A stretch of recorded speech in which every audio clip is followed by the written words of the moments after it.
ओम सतनाम साखी। आज हम ब्रह्मदर्शनी की आगे की यात्रा की ओर प्रस्थान कर रहे हैं। उस दिन श्री प्रेम प्रकाश मंडल आचार्य सदगुरु स्वामी टेऊराम महाराज जी द्वारा भगवान के समक्ष यही प्रार्थना की गई, हे प्रभु मुझ में गुण नहीं कोई, कैसे भगवन भाऊं तो ही।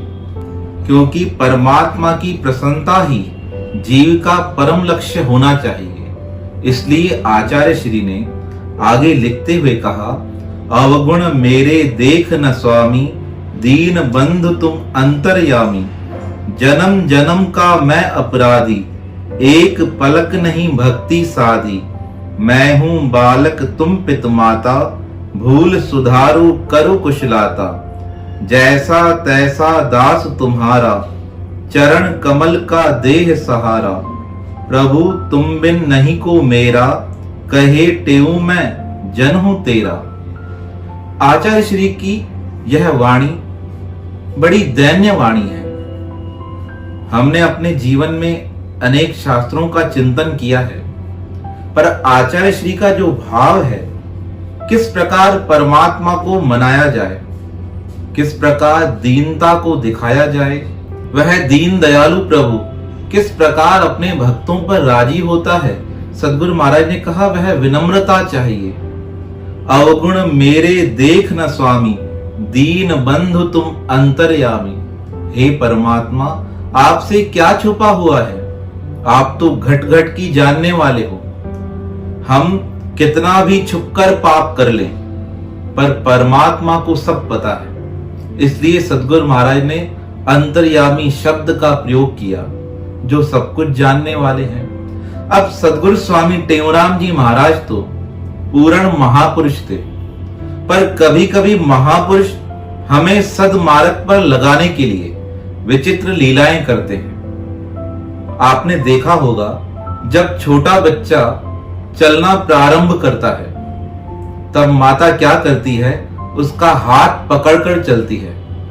अब बच्चा तो सीधा चलता है और माता उल्टी चलती है। इसका अर्थ यह नहीं कि माता सीधा चलना नहीं जानती, वह चलना तो जानती है, पर बालक को सिखाने के लिए माता को उल्टा चलना पड़ता है। उसी प्रकार महापुरुषों का स्वभाव होता है, वह हमको सिखाने के लिए कि जीवन में प्रभु की प्राप्ति किस प्रकार होगी, उसे प्रार्थना किस प्रकार की जाए, तो महापुरुष ऐसे शब्दों का इस्तेमाल करते हैं जो बड़े दीन होते हैं, जिस पर प्रभु जल्दी रीझ जाते हैं।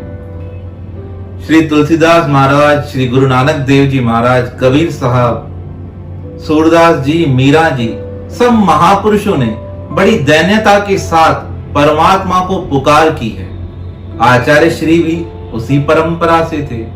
उन्हें पता था, जब तक भगवान को दिल से पुकार नहीं की जाएगी, तब तक वह आते नहीं हैं। उनका जीवन तो बड़ा आदर्शमय था। आचार्य श्री के जीवन में कितने कष्ट आए, कितनी तकलीफें आई, हर दुख को वह चुपचाप सहन करते गए। लोग पूछते थे, महाराज आपका आश्रम जला दिया गया है, आप विरोध क्यों नहीं करते?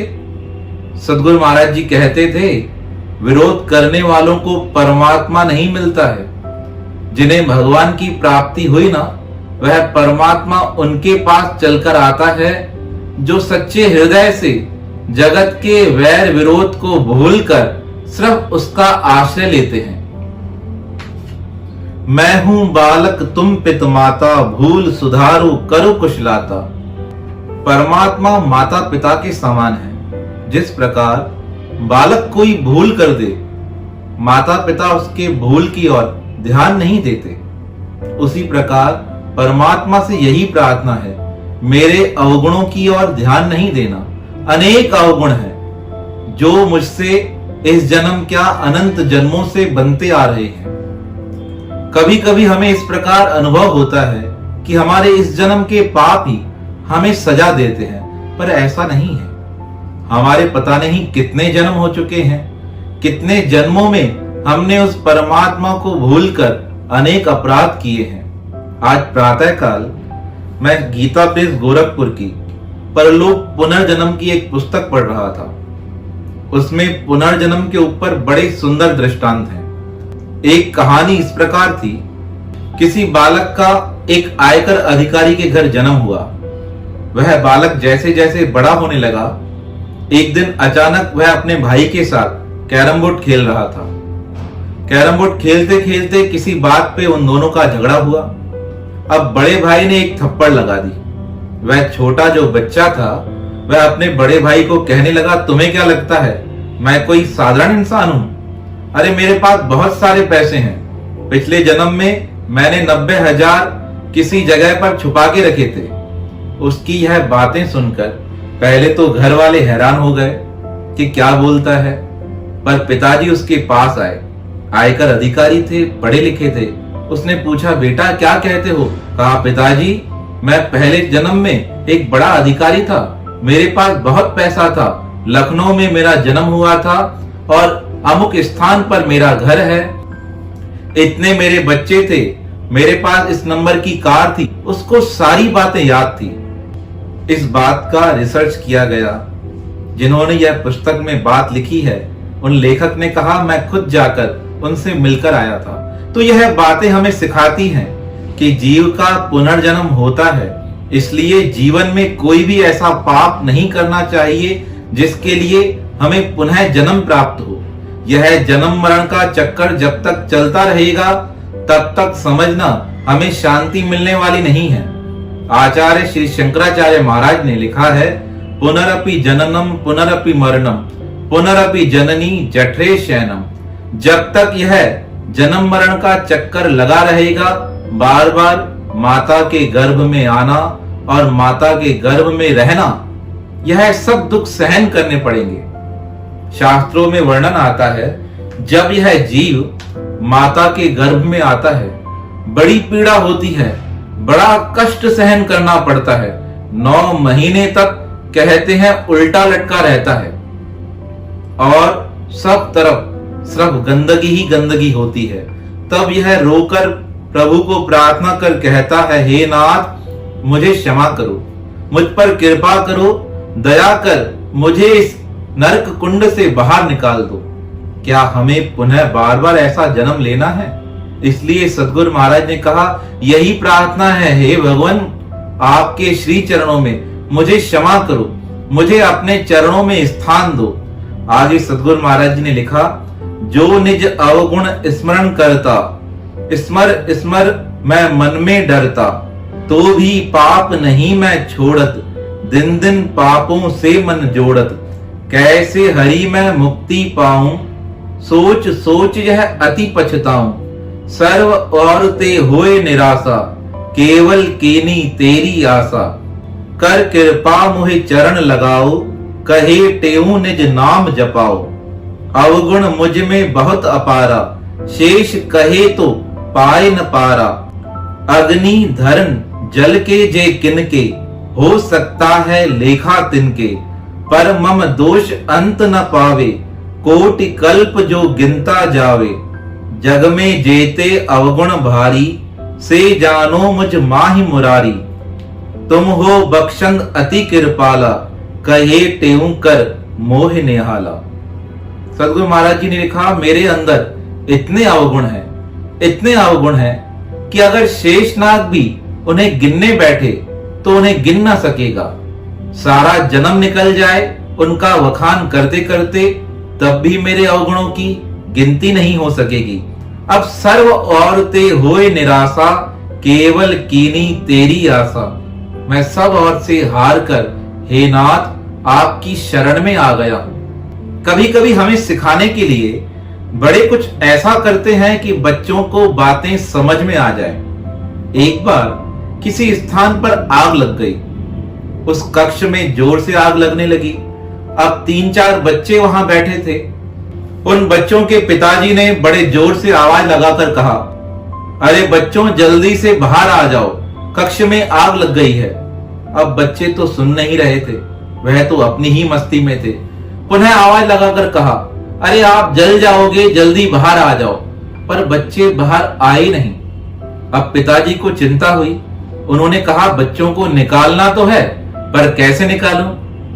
तब उन्होंने एक बड़ी सुंदर युक्ति निकाली। उन्होंने बच्चों को जोर से आवाज लगाकर कहा, अरे बच्चों जल्दी बाहर आ जाओ, बाहर एक खिलौने वाला आया है, जल्दी से उससे खिलौने ले लो, नहीं तो सारे खिलौने और बच्चे ले जाएंगे। अपने पिताजी की यह खिलौने वाली बात सुनकर वह बच्चे भागते हुए कक्ष से बाहर आ गए। अब बच्चों की जान तो बच गई। बच्चे पिताजी से पूछने लगे, पिताजी खिलौने कहाँ हैं? पिताजी कहने लगे, कोई खिलौने वाला नहीं आया था, मैंने तुम्हारी जान बचाने के लिए इस प्रकार बोला था। उसी प्रकार महापुरुष कभी कभी हमें सिखाने के लिए ऐसा कोई सरल उपाय निकालते हैं, ऐसी युक्ति निकालते हैं, हमें लगता है कि यह अवगुण महापुरुषों में थे, पर ऐसा नहीं होता है। वह हमें सिखाने के लिए कि प्रार्थना किस प्रकार करनी चाहिए। श्री प्रेम प्रकाश मंडला आचार्य सद्गुरु स्वामी टेऊराम महाराज तो विशुद्ध प्रेमी थे, उनके अंदर तो कोई अवगुण था ही नहीं, पर हमें सतमार्ग पर लगाने के लिए, प्रार्थना सिखाने के लिए सद्गुरु महाराज जी ने इस प्रकार वाणी लिखी कि हम परमात्मा के आगे किस प्रकार प्रार्थना कर सकें। तुम हो बख्शन अति कृपाला, कहे टेऊ कर मोह निहाला। हे नाथ मुझको निहाल कर दो, किस लिए कि आप अति दयालु हैं। भगवान श्री राम के चरित्र में एक बड़ा ही सुंदर प्रसंग आता है, जब रावण जटायु जी का वध करता है। अब जटायु जी घायल अवस्था में प्रभु राम को पुकार रहे हैं, राम राम राम। राम और लक्ष्मण जटायु जी की आवाज सुनकर जटायु जी के नजदीक आते हैं, पूछते हैं, तात क्या हुआ? जटायु कहता है, रावण सीता का हरण करके चला गया है, अब आप उसको मारकर सीता को बचाना। तब राम जी जटायु जी से कहते हैं, आप जो मांगना चाहे वह मुझसे मांग सकते हैं, अगर आप चाहो तो मैं आपका शरीर पुनः स्वस्थ कर सकता हूं। तब जटायु जी कहते हैं, हे राम, जैसी मौत मुझे अभी नसीब हो रही है, क्या मुझे पुनः ऐसी मौत मिल सकेगी? तुम मेरे सामने रहो और तुम्हें देखते देखते मेरे शरीर से प्राण निकल जाएं, इससे उत्तम गति और क्या हो सकती है? जटायु की बातें सुनकर भगवान राम मुस्कुराने लगते हैं। तब जटायु जी कहते हैं, राम, तुम्हारी गोद में रहकर मैं तो परम धाम की ओर जा रहा हूं, क्या तुम चाहते हो मैं तुम्हारा यह संदेशा वहां दशरथ जी को दे दूं कि राम की सीता का हरण रावण ने कर दिया है? तब भगवान राम मुस्कुराते हुए कहते हैं, हे तात, आपको यह बात कहने की आवश्यकता नहीं है, रावण खुद आकर पिताजी से यह बात कह देगा। जब भगवान राम ने जटायु को इस प्रकार कहा, रावण आकर खुद सारी बात बता देगा, तब जटायु जी मौन हो गए। राम जी कहने लगे, क्या हुआ तात, क्या सोच रहे हो? जटायु कहते हैं, राम, तुम्हारे बारे में सुना था, तुम बड़े दयालु हो, पर आज तुम्हारी दयालुता देख भी ली। राम जी कहने लगे, कौन सी बात को सुनकर ऐसा कह रहे हो? तब जटायु जी कहते हैं, मैंने तुमसे कहा मैं तुम्हारे पिताजी को जाकर रावण की सारी सच्चाई बता दूं, तुम कहते हो आप मत बताना, रावण स्वयं आकर सारी बात बताएगा। इसका मतलब जो गति आपने अपने पिताजी को दी है, जो गति मुझे मिल रही है, क्या तुम वही गति रावण को देने वाले हो? यह बातें सुनकर मेरा मन गदगद हो गया कि हे नाथ, तुम कितने दयालु हो। दुश्मन के प्रति भी तुम्हारा भाव कल्याण वाला है, तुम दूसरों का सम्मान करना चाहते हो, तभी तो राम तुम्हें गरीब नवाज कहा जाता है। श्री प्रेम प्रकाश मंडल आचार्य सद्गुरु स्वामी टेऊराम महाराज ने ऐसी दयालुता को देखकर ही तो परमात्मा के श्री चरणों में यही प्रार्थना की, कर कृपा मोहि चरण लगाओ, कहे टेऊ निज नाम जपाओ, कैसे हरि मैं मुक्ति पाऊं, सोच सोच यह अति पछताऊं, तुम हो बख्शन अति कृपाला, कहे टेऊ कर मोह नियाला। हे नाथ, अब मुझ पर यही कृपा करना कि मेरा जीवन सार्थक हो जाए, तुम जिस प्रकार बख्शनहार हो, मेरे अवगुणों को दूर कर कर मुझे अपने चरणों में स्थान दे देना। आचार्य श्री ने लिखा, इस धरती पर रहने वाले जितने भी मिट्टी के कण हैं, उनकी गिनती की जा सकती है, पर मेरे अवगुणों की गिनती करना बड़ा कठिन है। इसलिए हे नाथ, मुझे क्षमा कर अपने चरणों में स्थान दे देना। ऐसी प्रार्थना ही हमें भगवान के समक्ष करनी है, तभी वह भगवान दयालु होकर हमें अपने चरणों में स्थान देंगे। यही आचार्य श्री का पावन संदेश था। बोल सद्गुरु स्वामी टेहूराम महाराज की जय।